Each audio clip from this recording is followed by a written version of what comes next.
Your identity is going to make or break your business, which means it'll help you make more money. You might lose money. Like, your identity and who you are is the background. And I'm gonna break this down for you right now so you get a deeper understanding of how all this comes to play into kind of like your future. And this is obviously for people who are in business. You may not be in business. That's totally okay. Maybe you want to be in business. And I wanna break down how this is gonna actually help you clarify what you need to do to prepare to get into business to skyrocket your success. Because a lot of people, they get into different nuanced ideas of business, but they don't realize what will allow them to be successful. It's why some people can hop into things and all of a sudden they get the things they want done, and why some people struggle for years and years. So first, you got to get a clear picture of your identity. Now, there are other videos I've done on this. Go take a look at what it is. We're going to break it down real quickly so you understand the aspects of your identity first. So think of your identity as this kind of Venn diagram where you have these three circles sitting around with each other. What you have at the top here is beliefs. You have then on this side thoughts, and then you have actions. Now, essentially, these three are the big pieces of your identity. What are the beliefs you have about what's possible, about the world, about who you are, about anything going on? Like, the belief system for us, it drives a lot of the things we do without us even realizing it. So your belief system is important for you to grasp that it's a necessary aspect of your core identity. When you were a kid, your mom taught you to believe in a certain religion, or maybe your parents taught you to believe in a certain teacher or a concept. Maybe you believe certain things about society, whatever it is. It's a big core piece of you. Then actually with business, it ties into what you believe is possible also. Then you have the thoughts that you have. I missed the S. The thoughts you have matter, right?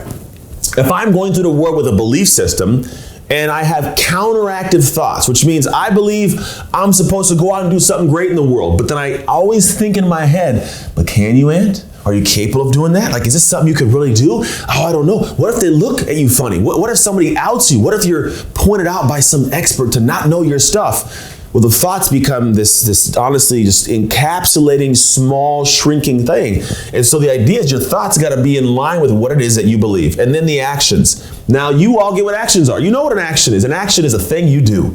And that is obviously really big when it comes to your business. I'm going to explain why in a second.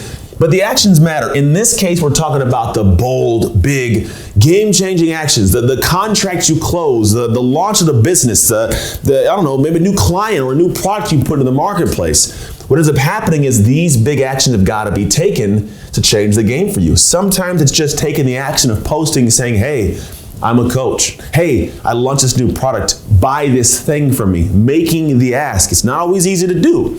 So the action's big, but then there's overlapping pieces. Now, you overlap between thoughts and beliefs, and in this little area we have the mindset. Now, you get what the mindset is because you've heard it before. It's where's the mindset for how you operate on a daily basis. Where do you think of things? Where do you think of the possibilities? How do you show up with fortitude, mental and emotional fortitude when things go wrong, right? Or what's your mindset towards optimism, or are you a pessimist? How do you see possibility, right? If your beliefs and thoughts are in line, your mindset's strong. If your beliefs and thoughts are out of whack, mindset's weak, right? So the idea is thinking about these things overlap to create the strength of your mindset. Then you have between thoughts and actions what we call your habits. Now, you understand habits because you have habits and you've heard it before. Because at the end of the day, we all have habits. I have a habit of, I have a habit of bothering my wife when she's all sitting quiet. I want her to just be bugged, right? I have a habit of bugging my kids. I also have a habit of showing up every day consistently for my clients. I have a habit of dialing in when I need to dial in and taking the fun guy, not mushroom fun guy, the fun guy, and pressing him back enough to bring the serious guy out because I work with people at high levels with high incomes. I got to show up, right? So I have habits of how I do things. The habits are unique because they are your being. Now, when I talk about identity, think about this. Who you are being is always becoming. Like who I show up being as a verb. When I show up and I'm being someone, I am also doing things to become someone. In the realm of habits, just a quick, sidebar, we'll call it. we just adopt habits, unfortunately, at times. We don't realize what those habits are doing to the becoming of a person we are. Susan says to go pick up, doing yoga, and Bill says I should be a vegan. So you adopt their habits, and all of a sudden you get to the farther part of your life and look back and go, I don't know who I am. I don't even know why I did this stuff. I don't like yoga. My hips are tight. Like, I want to go ride a bike, or I don't like being a vegan. I want to eat meat, right? You got to figure out what are the habits you need to have, because they will help you become someone, especially if it means becoming a great business owner, right? So there's a habit section that's got to be in place. Then you got over here what's called pride or ego. I think ego and pride, for some reason, I cannot separate those two because they just seem to be so held into each other. And so what it is you have an area between beliefs and actions, and when you believe you're supposed to do something and you actually do it, it grows your pride. I feel good about myself, right? But when I have a belief about something I should do and I don't take the action, I feel small. I feel like I wasted some time, or I should have done this. And what happens for a lot of people is they plan something, they believe they should do this thing, and then they don't do it. They recollect on the aspect that they didn't do it. They just reminisce like, I didn't get that done, and I feel small. I don't like the kind of person I am, and my pride diminishes, my ego diminishes, and now I don't know if I should try that thing, right? So I get small, and it's a difficult place to be, because when I feel like my pride and my ego are diminished, I don't want to step out and do anything bold and big, right? It's difficult. So this is your identity as a whole. And it also just, it sits in a bubble. We'll call it floats in an aspect of social, racial, and cultural. I can't write this all. Cultural dynamics. It's like floats in a little pool, because who you are based on your social environment, your race, and then also your cultural aspects of where you're at, it matters. Like the person that Anthony is identity-wise might not work in, say, South Africa or in Chile, right? This identity might need to be somebody different in a different place to be able to function the way it needs to. So keep that in mind. Now, this all ties together, and it shows up in a certain way. It's all good to have the back end be what the back end is, but it's got to show up a certain way, right? You need to think about, how do I show up from this? What does this do? What does this turn into? And it shows up tangibly in a very specific way. And then I'll talk to you about how it ties to your business. It shows up in how you plan, how you execute, and how you stay consistent. Now this is key right here before we get to this point here. So a lot of people poorly plan. I'm telling you, if I took a look at your planner, I bet it would suck in terms of what goes on inside. Now, not everybody. Statistically, my clients have no idea how to plan. They buy planners and they don't have a process to plan. It's like, I got a planner and there's time in there. I'll just throw some things in the day. I'm telling you, if you don't have a planner that's structured out at least 4 weeks, you're not planning properly. I'm talking legitimately, to a T, what you're doing on Wednesday, 3 weeks from now at 7 o'clock in the morning. If you don't know what that is, you haven't written it down, you're not planning properly, because you can't infuse things into your life to get stuff done. So the biggest thing is this all here, the planning that you do is a part of how you are as a human. If you identify as a person of, I don't have plans, I don't do that kind of stuff, and you own that, well, guess what? You make poor plans. You can obviously see how that ties into your business's success, right? If you can't plan properly for your life, how are you going to plan for the business?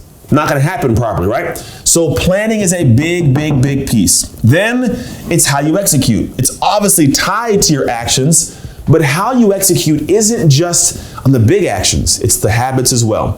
And execution is an interesting piece, because when it gets to the point of us taking this plan, a lot of people have created plans. You've probably made a plan in your life at some point in time, a vision board, something you did that didn't come to life. You don't have the Ferrari, you don't have the house, you don't have the body. And it's not a knock on you, it's just you didn't understand, one, probably had a plan, or two, the things that were going to get in your way when it came time to execute on that plan. So I'm telling you, one, there's nothing wrong with you. This is a reality for people. But here's the thing people don't grasp. Your inability to execute typically is not tied to information or to time or to I procrastinate or I'm a perfectionist or whatever excuse you create for yourself. We create the excuse to feel better about not doing the thing. But the truth is, if the excuse is enough to stop you from doing something, the dream was not bigger than the excuse. Repeat that. If whatever excuse you created was enough to stop you, your dream was never big enough than an excuse, or never bigger than an excuse in the first place. You got to get to the point of clarifying, realizing like the excuses are what's stopping the execution. And those typically, you may not know it, but they're tying back to all these other parts of your identity. What do you think you should be doing? What do you believe? Where's your mindset? What are your thoughts in it? What are your habits? Because the execution piece, if you have to say today's the day for me to go out and start my live streams, I'm gonna do them every single Monday at 2 o'clock, right? Well, when it comes time to hit record, that's a moment. That's a for some people, scary moment. Like, I'm about to go live. What if people get on and they know I don't know anything and they out me? Or what if I get on and nobody gets on? What if I'm by myself? It's scary, so it's tough to execute. And someone goes, hey, why didn't you execute on that? Oh, I couldn't think of a topic, or, my computer was glitching, or I got sidetracked. I forgot I had it in my schedule. And then my day picked up, I'll get it next week. Happens all the time, because the back end of you not executing is not the information all the time. Sometimes the reason you don't execute is because you're scared of something. And if you weren't scared of it, it would already be done by now. Now, the truth is, the execution of fear doesn't come out in like, I'm scared of it. No, it comes out in procrastination. It comes out in, distractions. It comes out in excuses of like, oh, I got this thing going on. I couldn't do this, or I'm going to wait until later, or I got a lot going on. I can't fit it in. That's where it shows up. If you really wanted it and you were dialed in, you would get it done, period, right? So now we got this idea. Then what happens? Some people execute. And they'll get some good actions taken. The execution takes place. Oh, I feel good. I executed smooth, right? But then what takes place, unfortunately, is it's short-lived. They don't do it consistently. Consistency is the key, my friend. If you aren't able to stay the course with something, you're not going to keep that thing. If I married my wife and I couldn't stay a good husband, I wouldn't have the marriage, right? If I couldn't stay in shape, if I got in shape for a week or two and then I can't keep it going, I don't get the result of being in shape. Consistency is your killer. And the reason is because you're operating off of sheer willpower. It's not who you are as an identity level to do that thing. So you'll do it at the level you can push a willpower. When that tank empties, you're done. You're running out of gas. But if you go to a point of being solar powered is like the identity aspect of who you are. It's who I am. I stay consistent. So how does this all show up in your business? I needed to get all that out so you got what we're about to talk about now. So business, it's fairly simple. I'm going to talk about 3 basic aspects to it. Let's just simple basic. We're going to say it's going to be marketing / advertising. And you're going to have next piece obviously is going to be sales. And then we're going to say it's going to be servicing people. Now, I don't know what it is you do or how it gets developed or all those kind of pieces. Now, yes, you have all the aspects inside of staffing. You have the aspects of different parts of building programs and creating the output of the product itself, or all the little things. But I want you to grasp that these are kind of the key things. Do people know I exist? Am I getting clients in? Am I making them happy? That's the key part of how a business is being affected in ways you don't realize. Because here's the thing, your business is kind of like we'll make this, see if I can do this. We'll make this little thing here. It's gonna be like this, and we're gonna put like this. And then we're gonna have a little itty bitty head inside, and it's gonna have a couple eyes and a little nose. That's a pretty good baby, people. That's a pretty good baby. Your business is like a baby, and you are the arm underneath holding up your business. You're the hand here with awkward, gangly fingers, right? That's you holding up your business. The truth of it is, when it comes down to you having this business in place, if you don't grow yourself, you can never grow your business. You've heard it before.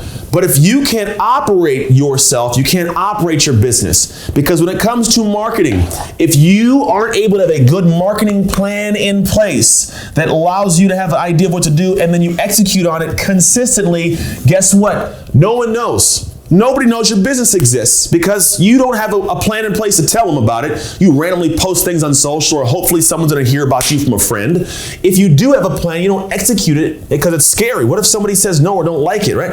And then you're not consistent with it. Why? Because of who you are at your core. There's parts of you that tied in and just didn't operate a level to do that marketing-wise. Then sales-wise. Okay, cool, sales. Is there a plan of how the conversation's being held? Have you executed that plan, and do you do at the same time every single time you talk to somebody? Is it tried true as a process where the conversation can be like done in your sleep? Because if not, it's not gonna work. There's a guy named Sully. I was recently on a program where I got to hear this guy talk, and he's saying he had to learn a specific script back when he was a young guy in like the kind of telemarketing, like it was like not even telemarketing. It was marketing by doing like selling ShamWows on the side of the little mall area, we'll call it. There's a script he had to learn, consistent, over and over and over, to a T, to make it work. There's a process that he had. It was planned out. He executed it, did it consistently. All of a sudden, amazingly, sales grew, right? The same time, if you look at the servicing of your clients, if you don't have a plan of what you're going to do to provide the service, which means the actual outcome they're going to have, what it looks like for every person's experience to come through, right? And then you don't have an ability to execute that plan, you'll struggle. And if you don't do it consistently, some people will come in, but a lot will leave. So when you think about the business you're running and what's going on and how it's operating, it's not tied to just like, oh, I got to have some marketing and do some sales and do some servicing, and it's a separate entity. No. It's tied to how do you plan? How do you execute that plan? How consistent are you throughout time? It's just what it is. Here's what I've realized. My business grew the more boring it got. Let me repeat this. My business grew the more boring it got. Not boring in session or anything, but when I look at the business and I say it's the same thing happening over and over again, all I want to do is get to the point of making sure the plan is correct. I'm executing it when I don't want to, and I'm consistent. I can now see the things I got to work on. It's just little tweaks here and there that make things grow, and they climb and they build, and it becomes so much better and more useful, right? But then because that happens, this stuff goes well, this goes well, this goes well. Now it becomes exciting what I can do to create more impact in the world, what I can do to help a life, what I can do with my wife and my kids and create abundance for us, because this is all here. But why is that? How was I able to do that? Well, because when I go back to the core of my identity, of who I am as a human, I believe what's possible from a standpoint of what I can do to market. I believe of like, I can create these YouTube videos for you to watch, right? Marketing videos, we'll call them, it's just me teaching you, right? I know my thought like, Ant, you got this, man. Before I recorded this, all I did was wrote a couple things in a sticky note. I was like, let me know what I do and I know and put it up here, I'll explain it all out. The thoughts were, you got this, dude. So my mindset was like, let's go to work. Hit record, let's hit play, right?